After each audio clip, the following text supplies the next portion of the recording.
Hey guys, so I haven't posted a video for a while because I've been traveling the past couple of weeks and it was just very hard to film anything on the road. But I put out a couple articles and I got a lot of questions on them. So a bunch of questions accumulating. I'm trying to go through them as fast as possible today. Okay, so I put out an article. Basically, it was a brief analysis of the Osmosis protocol, which is a DEX chain in the Cosmos ecosystem. So, a lot of people are interested in Osmosis because this is, it's a cross-chain swap, and cross-chain interoperability protocols is a hot thing right now. And also, Cosmos ecosystem has also seen quite a bit of growth. Well, not right now, but since the beginning of this year, I would say, from January to March, it saw quite a bit of growth in TVL and so on. So people are interested in this, and basically the point I'm trying to make in the article is, and by the way, I do not hold any Osmosis token right now, though. Price has dropped since I put out the article, and right now I think it's $5 or something. So I am feeling tempted to get some tokens, Osmosis tokens. So it may be a possibility in the future, but right now I do not hold any Osmo token, okay, just so you know.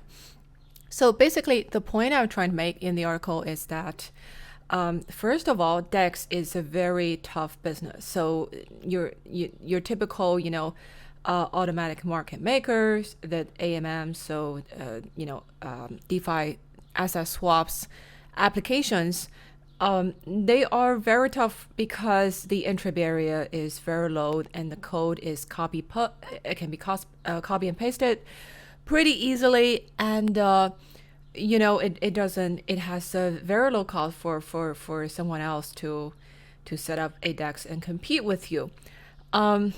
So there's a very little defendability in the tech and in the market structure of this industry. So that's why, my conclusion is, for the most part, if you see that most of these DEXs are counted as part of the key infrastructure of a layer one chain, and whatever growth the DEX provides, whatever service it provides, it actually adds most value to the underlying layer one chain or layer two chain itself, instead of being accrued to the DEX. So this is something I'm going to talk more in a few minutes. Okay, so but that is the premise. Is like, in general, if I have to, if you ask me, okay, just invest in maybe like top three things. If I can invest in just less than a handful of things, I would not invest in a DEX. So that would be my baseline.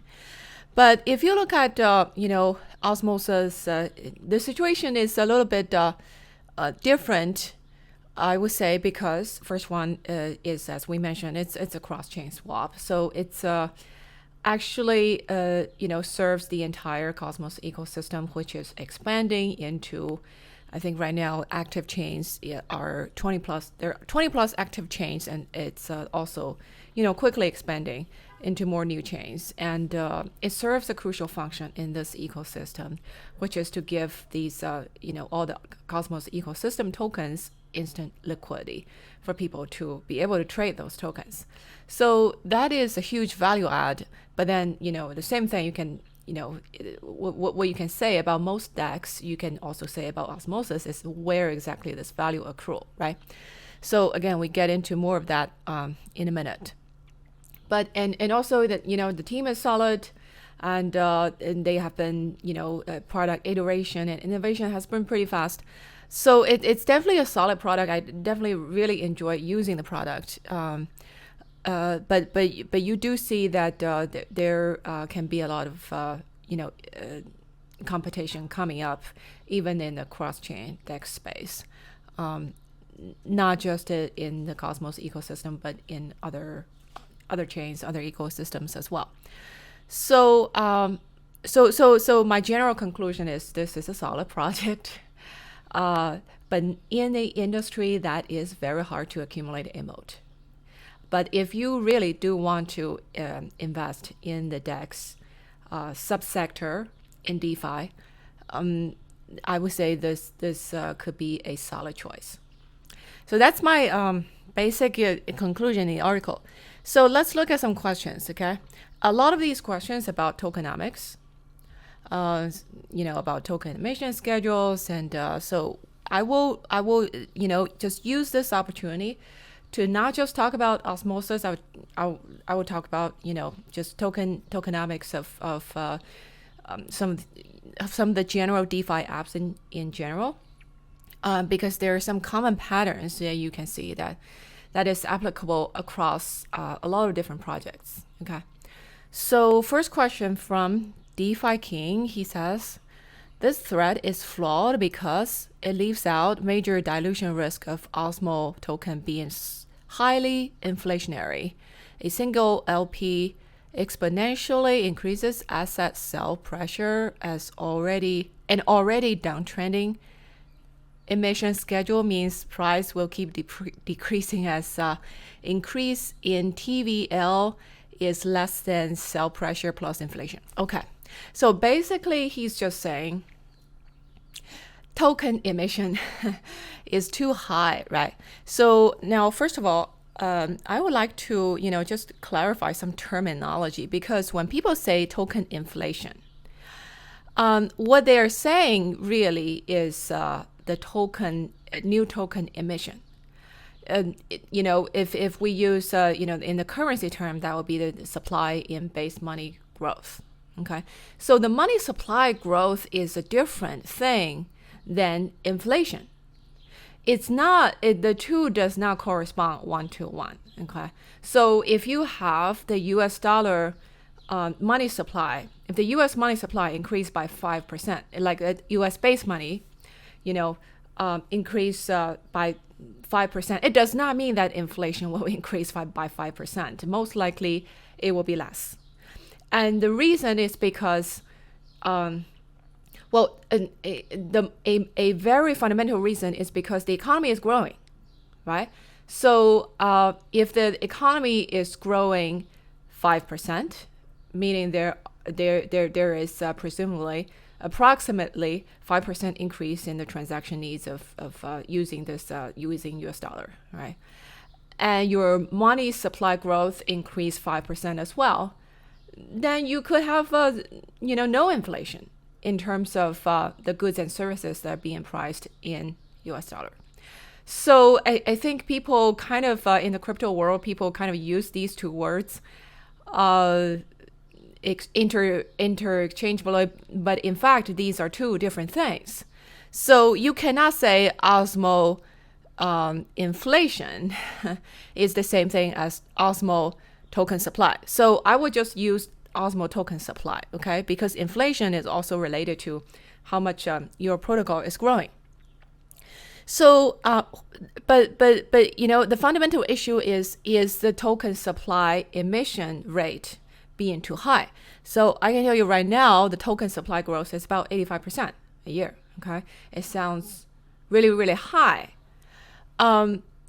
Personally, so when people hear that higher, token supply growth, people freaked out, right? So then you hear people say, okay, this is a Ponzi, so on and so forth. This is a money grab. It's,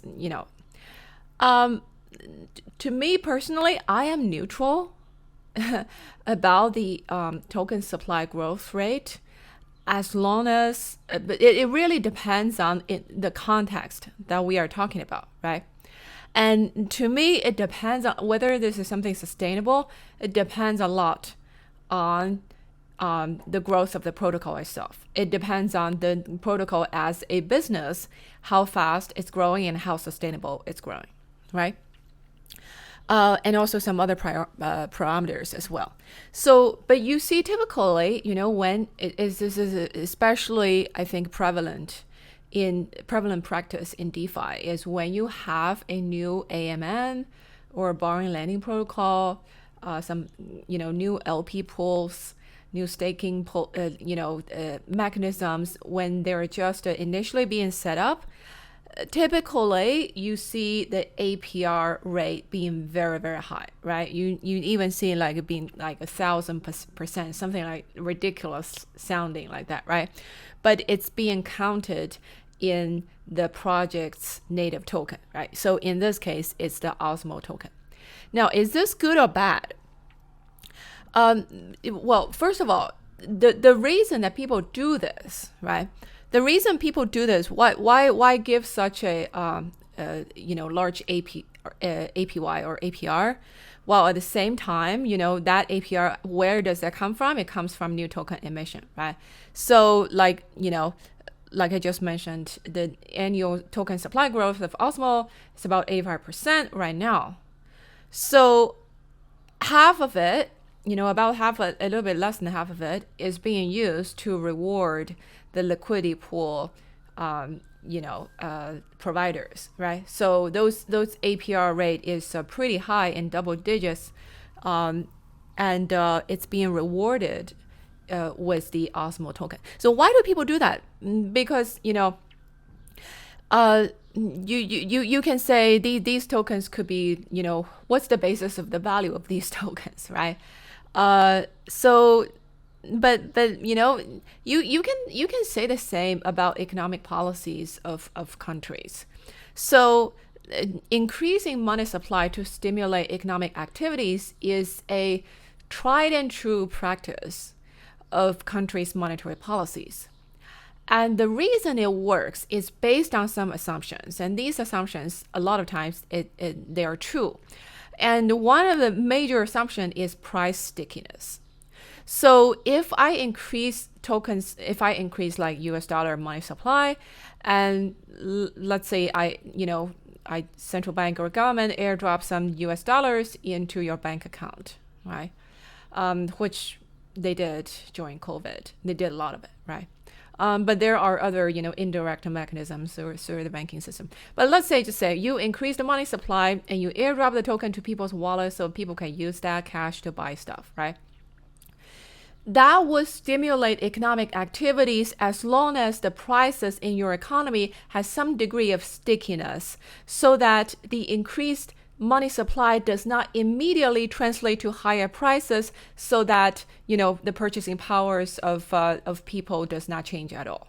So if I got $5 of airdrop US dollar into my bank account, while the grocery store increased their prices by a equivalent amount, then I'm not better off, right? So in that case, there's no stimulative activities going on.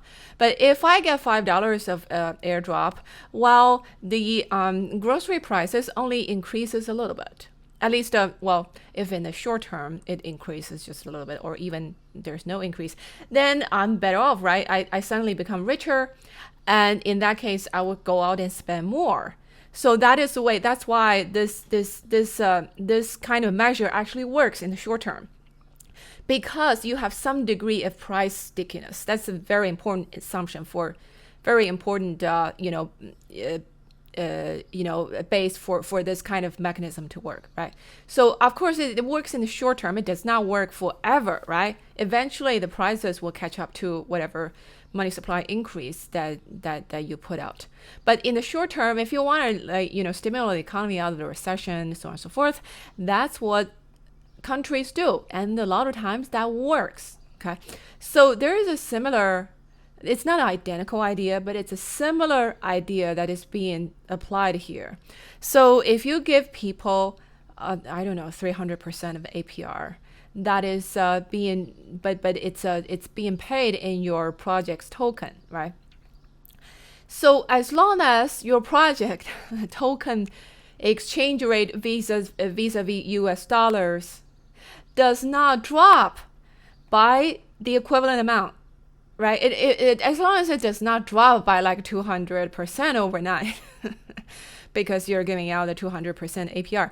As long as that doesn't happen, as long as the price impact is less than the APR you're given, in other words, some kind of stickiness of exchange rate, right? Or token price.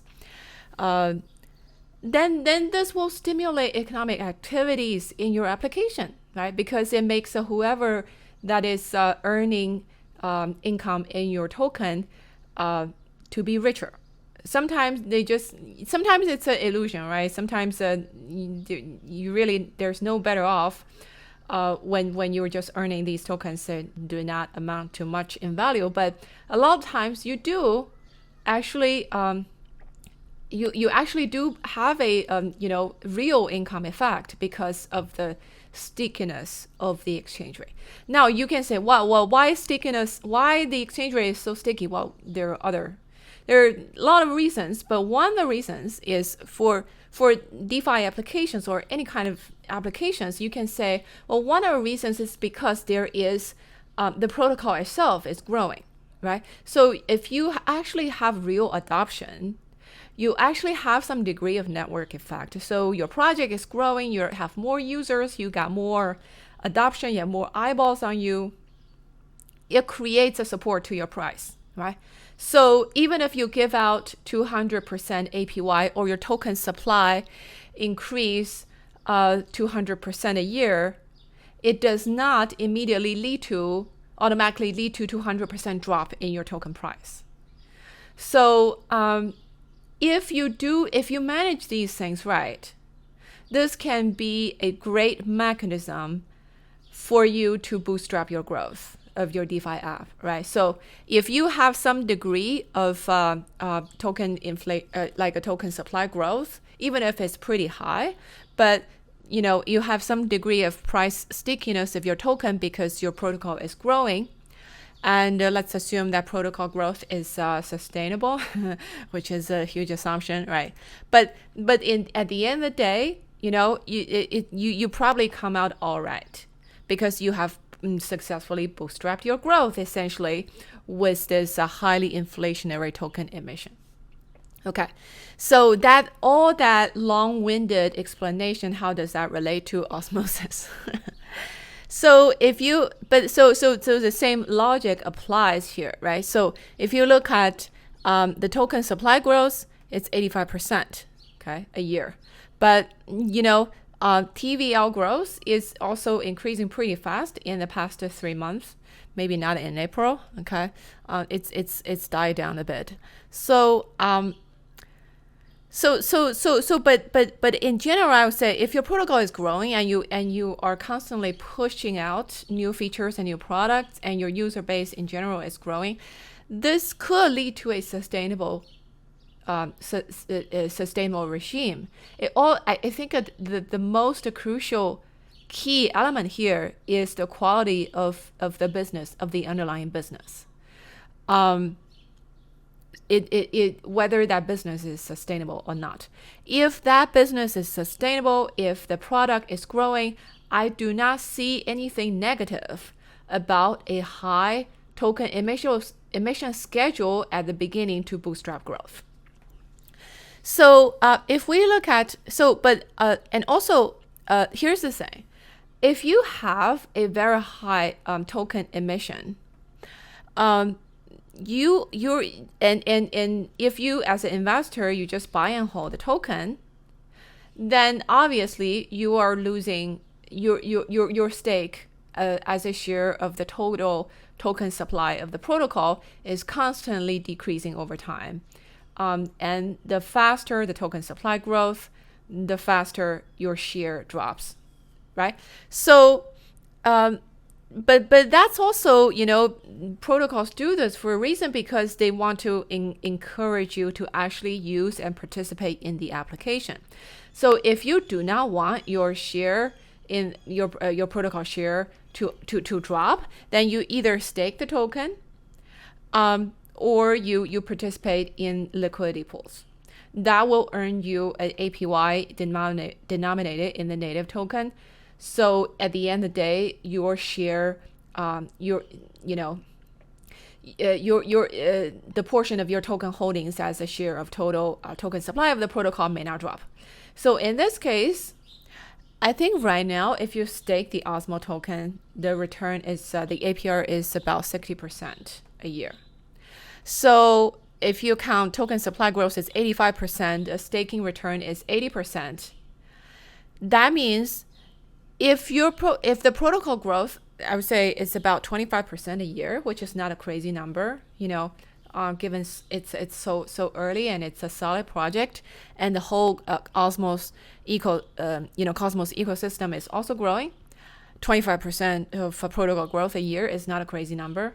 Okay, so if the protocol growth, as long as the protocol growth is higher than 25%, and assuming the price actually reflect that, right?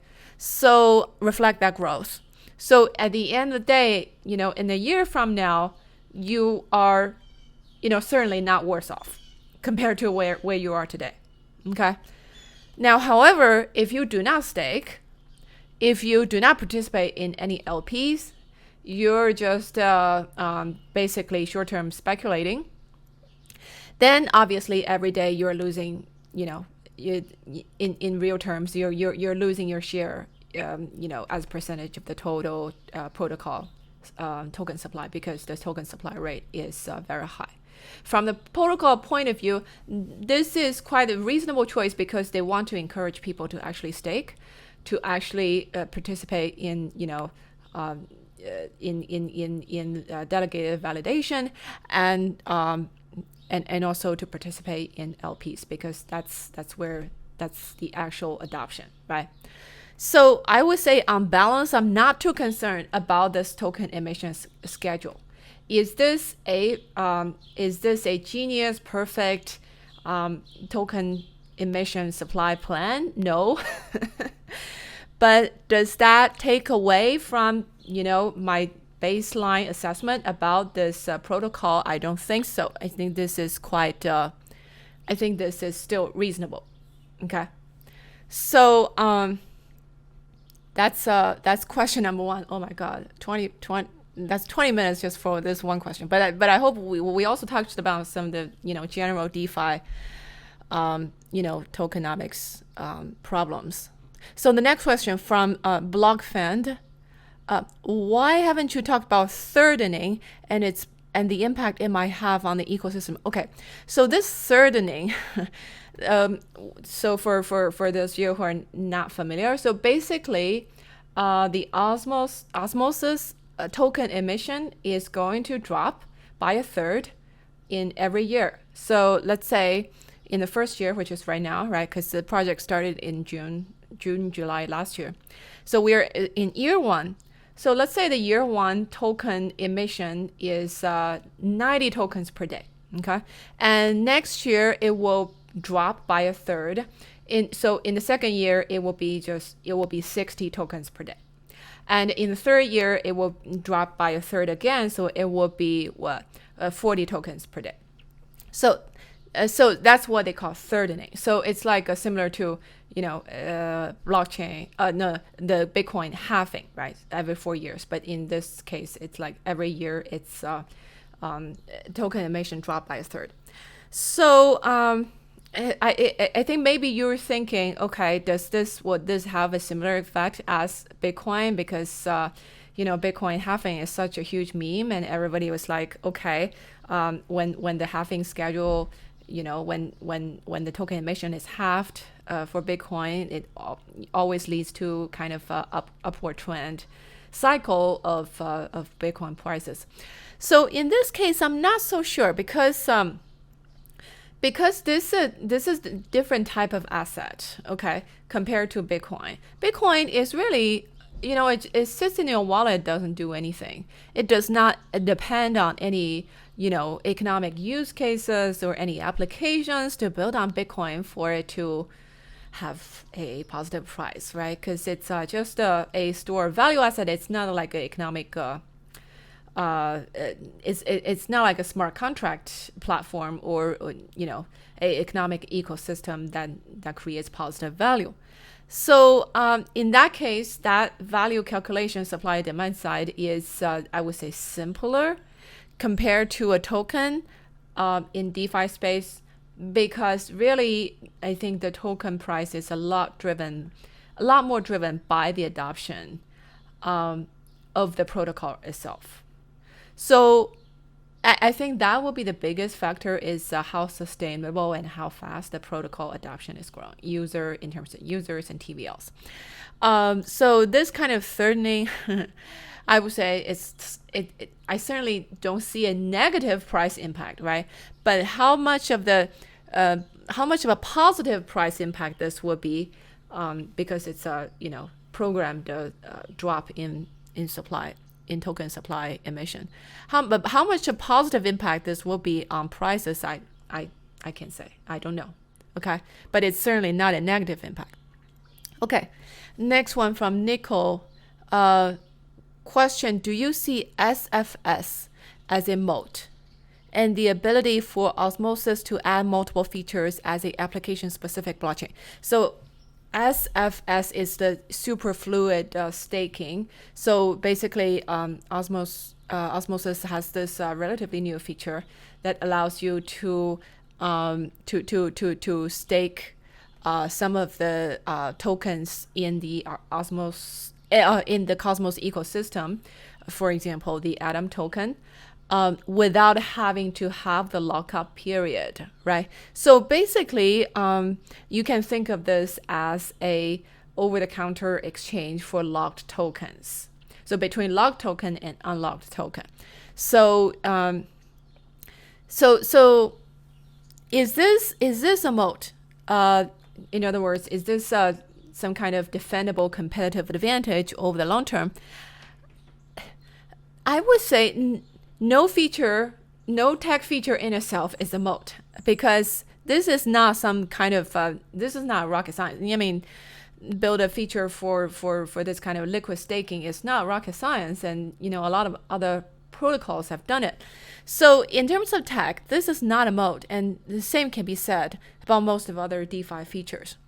What could be a moat is that if the liquidity pool for liquid staking and exchanges of stake tokens, if that liquidity pool attracts a lot of liquidity, and it's kind of sticky liquidity, meaning you can always meaning it's not like being attracted away by other APYs in some other protocols, which also tend to happen a lot in DeFi. So if you have sufficient liquidity, so that the exchange slippage is low compared to other competitors, because your liquidity pool is bigger, then I think that would be a moat. Okay, so in other words, so the liquid staking, in order to have that kind of liquidity, you need to incur some slippage. Okay, so basically you need to pay a higher fee to whoever who's willing to take your stake token from you in exchange for the liquid token, right? So so in that sense, it's more expensive compared to your traditional staking, where you stake the Atom token, and after I think something like 28 days of unstaking period, you can take it out without much of a loss, right? So the slippage, there's a slippage, but the slippage would also depend on how big your pool is, right? For this kind of liquid stake token exchange. So if you have a big enough tool, but also this is applicable for AMMs in general, right? So that liquidity in itself is a moat.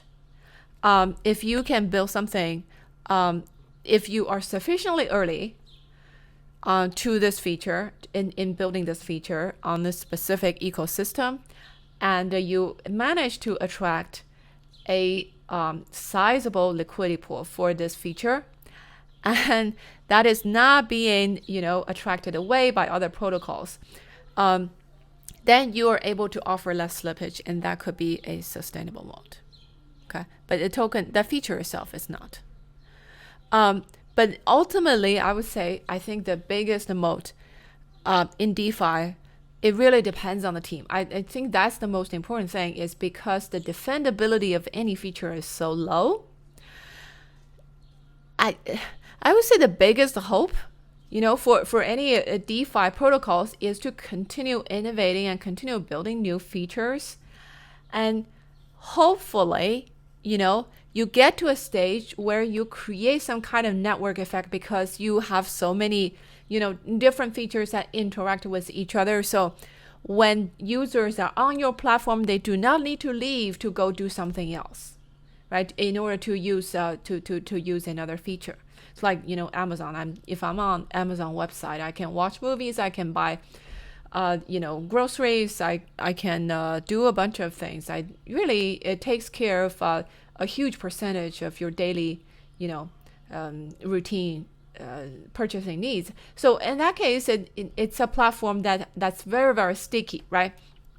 Because you don't need to go elsewhere to get that benefit of low cost purchases. So it's a kind of similar idea here. I would say for a platform like Osmosis, really the most promising, the highest potential would be, you need to keep swimming, keep innovating. You just cannot stop. And someday you build enough of a network effect where it becomes this super DeFi hub that users just, I can just stay on Osmosis and, do all the kind of, do lending, borrow, do, token swaps, do staking, do whatever. And I'm happy about it. So I don't have to leave and go to other protocols. So I think that's the real moat, is to, continue the innovation to build that kind of network effect. Right now, it's still pretty far away from that. Okay.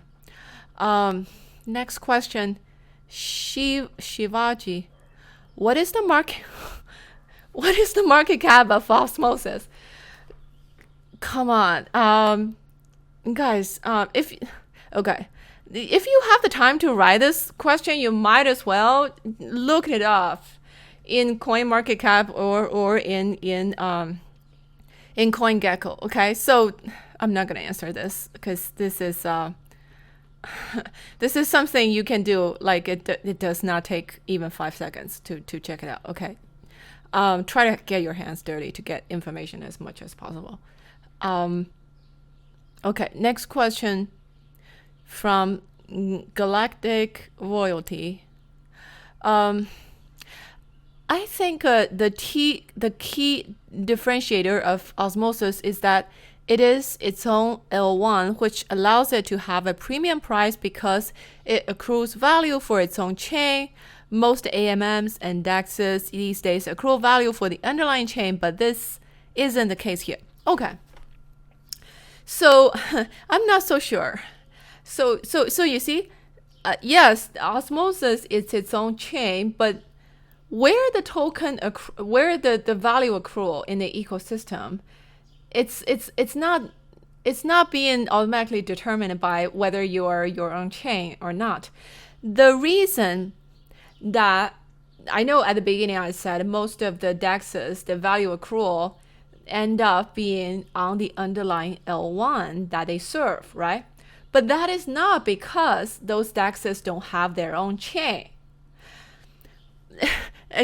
That's not the right way to think about it. Okay, a better way to think about it, if you want to predict where most value will accrue in an ecosystem, you want to look at, first of all, who would be the biggest beneficiary if you have this application, if you have this thing that the ecosystem didn't have before, right?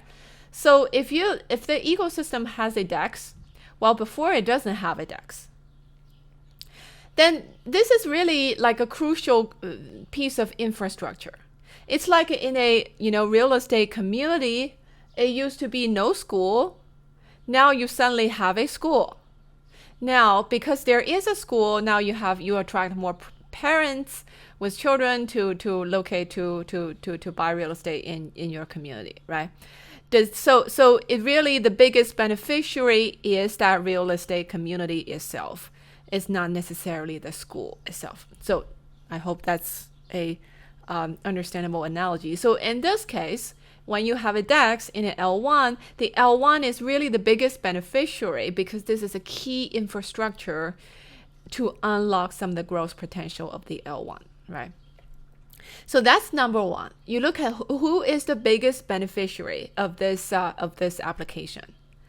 And number two, you want to look at which part of the ecosystem is the least replaceable. So like a DEX, we already talked about, code is copy pasta. You can easily spin up another DEX with minimum cost. You can offer some initial high APY to attract liquidities from existing DEXes. So this playbook has been played out over and over and over again. Okay, so the DEXes are, at least you compare to the L1 itself, the DEXes are way more replaceable compared to the L1 itself. Okay, so all that value added could be competed away on the DEX layer, but all of them will actually serve to make the ecosystem of the underlying L1 better. So that is the reason why, most of the DEXes, their value accrual is actually, accruing to the underlying L1. Now, it's not because those DEXes are not a chain themselves. Okay, so if you look at Osmosis, yes, it's its own chain, but it does not serve itself. Okay, it really serves the entire Cosmos ecosystem. You can say Cosmos is like a layer 0, right? So it's an ecosystem where this DEX serves. So I would say it benefits all the L1s and L2s in the Cosmos ecosystem because it gives their token liquidity, right? A place for people to trade those L1 tokens and the project tokens that are built on those L1s.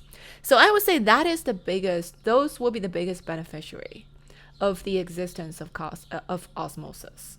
Okay, not necessarily Osmosis itself.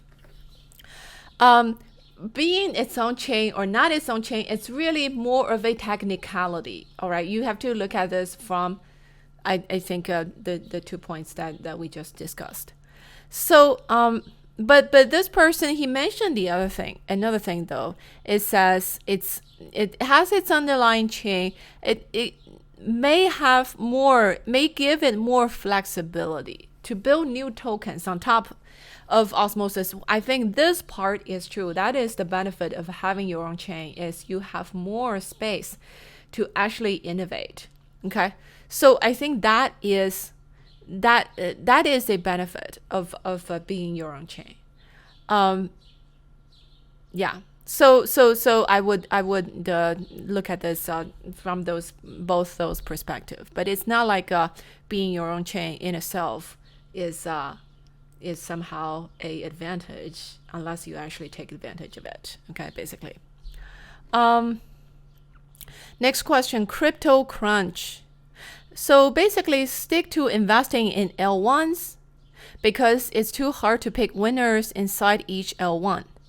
Dust needs to settle on the top 4 L1s over the next 2 years. Okay, so basically, I actually agreed with this person to a large extent, and I think I've talked about this for multiple times. I think the top tier alternative layer 1 chains tokens are some of the best reward to risk ratios that you can find in crypto, because those are about diversified ecosystems that they have in the process.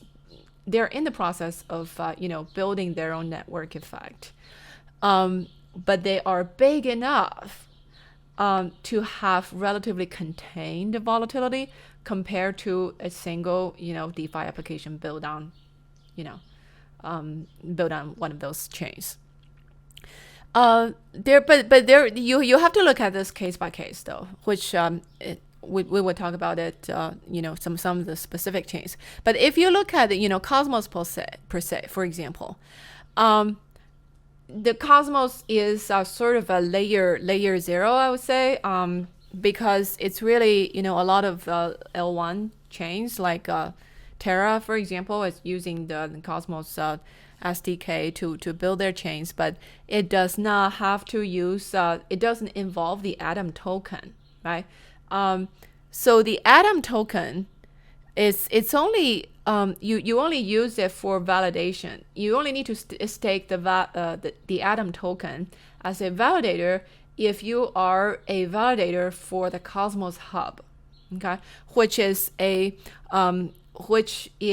protocol that that does handles the transfers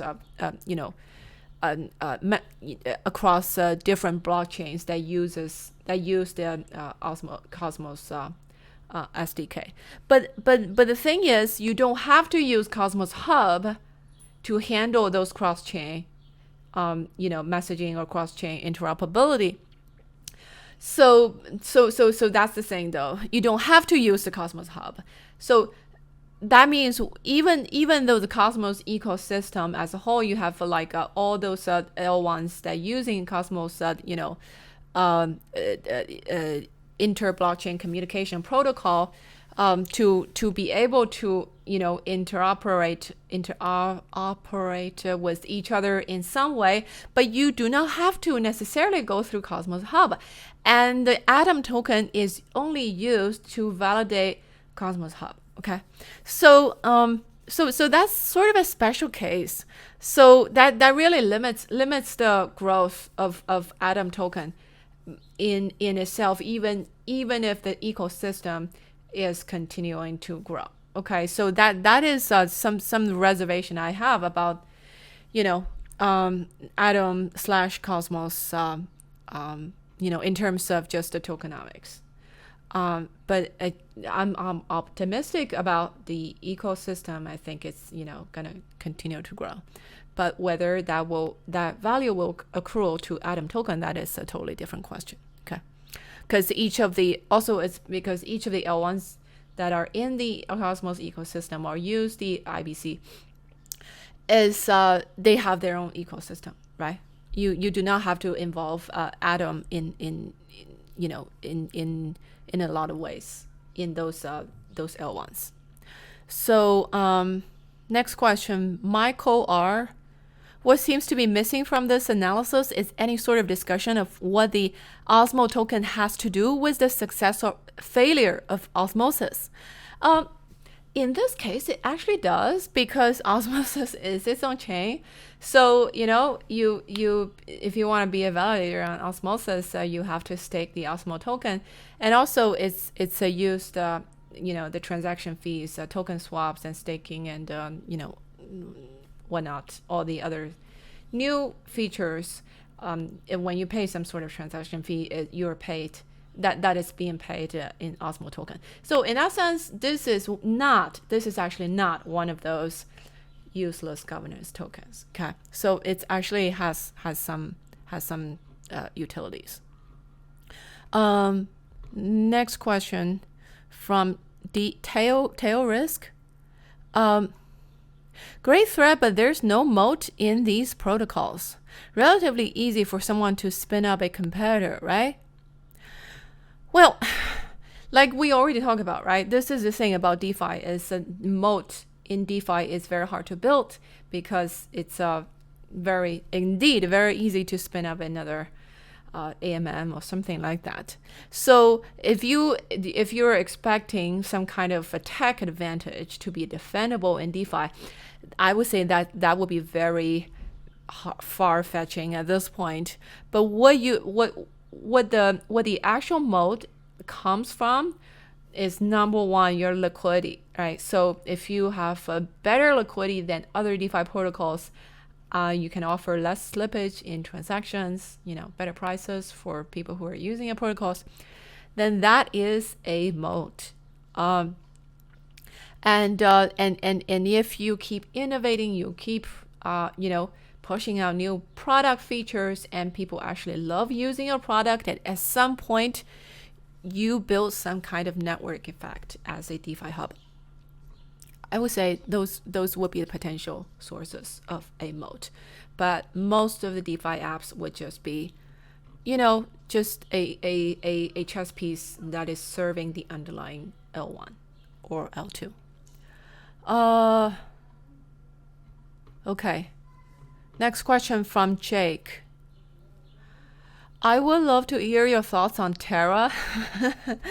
And the Anchor protocol, is it a Ponzi scheme or is it a birth of a giant platform against Ethereum? No one knows, but I'm curious about your opinion on this. Okay. What I'm going to say, I think I'm going to offend a lot of Terra bulls. But, since you asked my opinion, I'm not saying I'm right. I'm just, I'm being asked my opinion, so I'm giving my opinion. Okay. So if you look at you see the market cap of UST, which is the stablecoin in the Terra ecosystem, right? The algorithmic stablecoin. The market cap has been growing really, really fast, and when you create UST, you have to burn Luna tokens, and that is a huge driver of the Luna token price as well. But you look at where those UST go. Where do they go? Over 70% of the UST are locked in the Anchor protocol, earning close to 20% of APR. Okay, so that's where those a huge portion of those UST is being parked. It's not like a UST is actually a prevalent stable coin.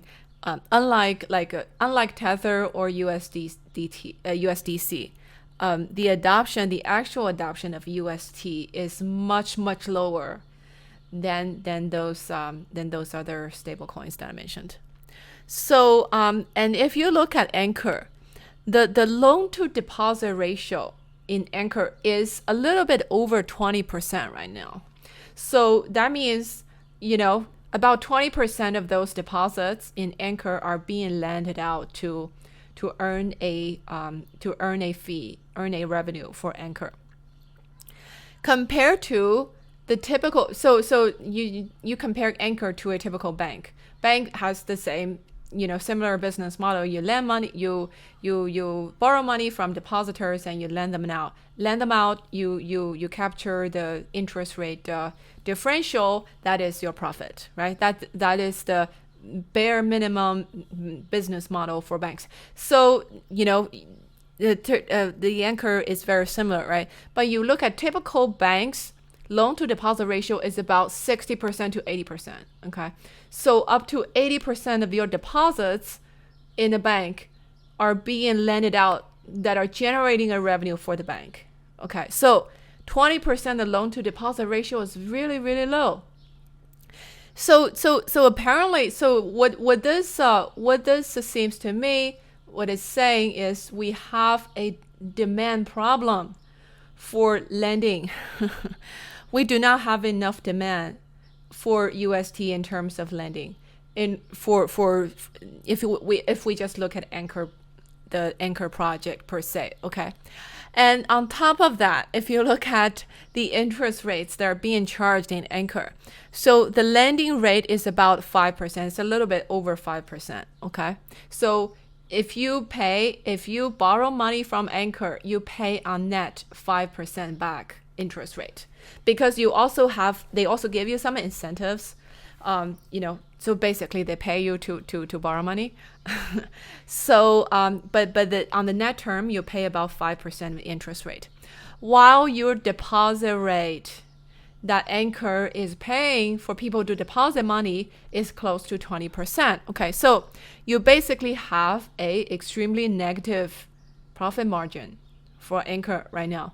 So you can literally, if you have some collaterals, you have some token collaterals, you can borrow, you can borrow a stable like a UST from Anchor, and you deposit it back into Anchor, and you make about 14% of interest income. That is extremely low risk, right? So I would say that this kind of, even, so that tells you even that, loan to deposit ratio about 20%, those loans, even those existing loans, that demand is probably possibly quite artificial, right? Because you can literally, you can take out a loan and just do nothing with it, and oh no, do nothing, I mean just deposit it back to Anchor, and you just earn a guaranteed revenue. Okay, so that loan demand is quite artificial. But even given that, you only get the 20% loan to deposit ratio. So that tells you, I hope, if this is not already clear, I hope this is already clear after you look at these numbers.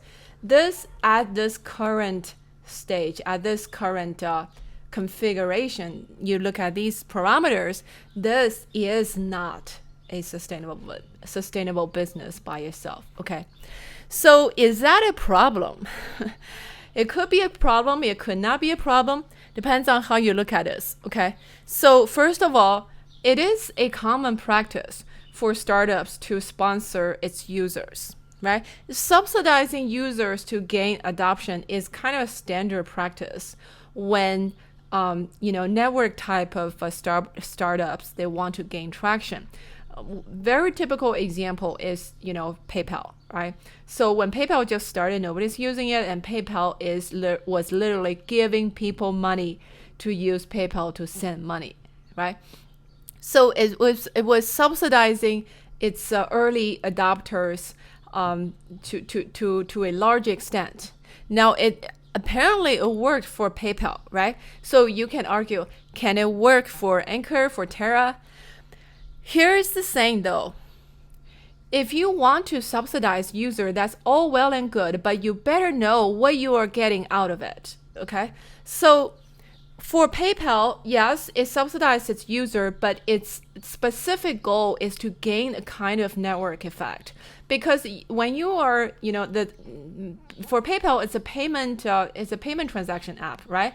So for the network comes from as many people using PayPal as possible. So for me to want to send money to you, if you also use PayPal and I use PayPal too, then it's a very easy process, right?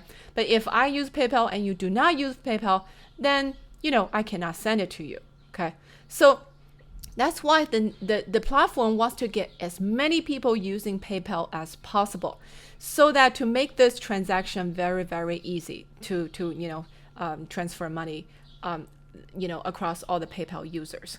So that when you have a sufficient number of people all using this network, then you have the so-called network effect, right? So basically, the cost of using this network, using this platform, will decrease exponentially as the number of user grows.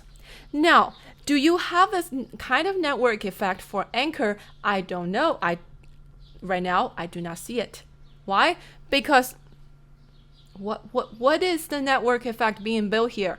I deposit money and I get 20% of interest rate in return. Okay, fine. I will keep doing that as long as you keep giving me 20%. But the thing is, since this thing is not sustainable, eventually it's going to drop, right? While if the only reason I'm using this application is to get that 20%, any other application that offers me a 20% yield, or even if not 20% but have some other perks, I can very easily bail. The stickiness of this user base is very, very low, and also there is no apparent network effect that is being created here. So yeah, so I just don't see what exactly Anchor is getting by subsidizing user by this much. Okay, you can check out online, how much the protocol is spending every month from its reserves to subsidize users. Okay, so that is Anchor. But then but Terra is, you can say Terra is much bigger than Anchor, right? Well, depends on how you look at it. If you just look at the TVL, Anchor is about 70% of total Terra TVL. If you take out Lido, which is just a staking Terra, token, but it's not really a active application layer on Terra. Okay, so Anchor dominance is about 75%.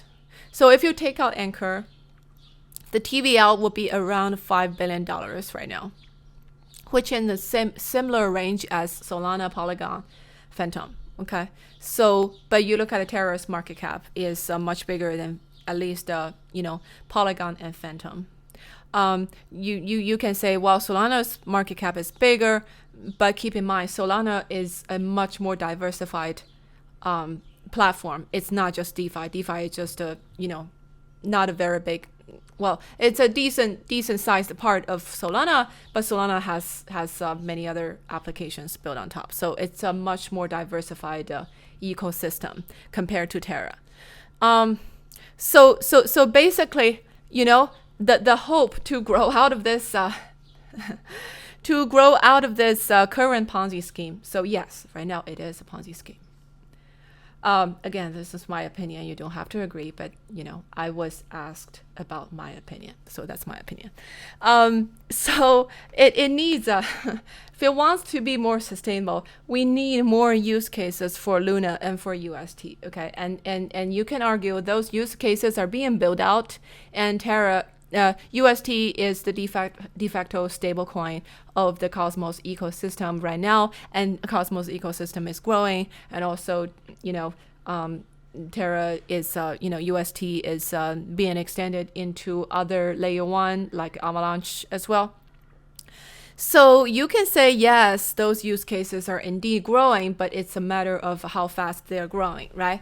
Can you really, because you subsidize user to in a sense buy you time to actually bootstrap some real adoption, right? So does it buy you enough time to actually gain enough adoption so that you can be a sustainable ecosystem in the long term? I do not know the answer. Okay. But what I do see right now is you have more and more chains trying to play the game of Terra, right? Because everybody saw the huge price increase of Terra and the Anchor protocol, very, very popular. So you start to see other ecosystems like Near, another like a layer 1 chain. It wants to build its own algo stable coin with similar concept to Terra, and you also see Tron. I think it's another recently come out to say like they're gonna have their own algo stablecoin. So you have more chains basically pushing for their own stablecoins now. Okay, which means in the future, to what extent Terra can push UST into other ecosystems, that is a question mark. All right. So all in all, to me, if you ask me, among the, last year, to the second half of last year, so Luna Vax became a huge meme because those were the 3 top alternative layer 1s that had a huge growth in 2021. I would say if you look at Solana Vax, Solana, Luna, Avalanche, I would say the Luna Terra is the most risky one among the 3. So I feel a lot better about Avalanche and Solana because those are, to me, those are what a layer 1 chain should look like. Basically, a diversified ecosystem, not with like a one or two protocol being dominating, but a diversified ecosystem with multiple layers of applications that interact with one another. So it's like a country in the metaverse and a economic ecosystem that is being built out. So I feel a lot better about those two, to be honest, compared to Terra. But again, that is my personal view. You don't have to agree, but just for your reference. Okay. So that's all for today. I will talk to you next time.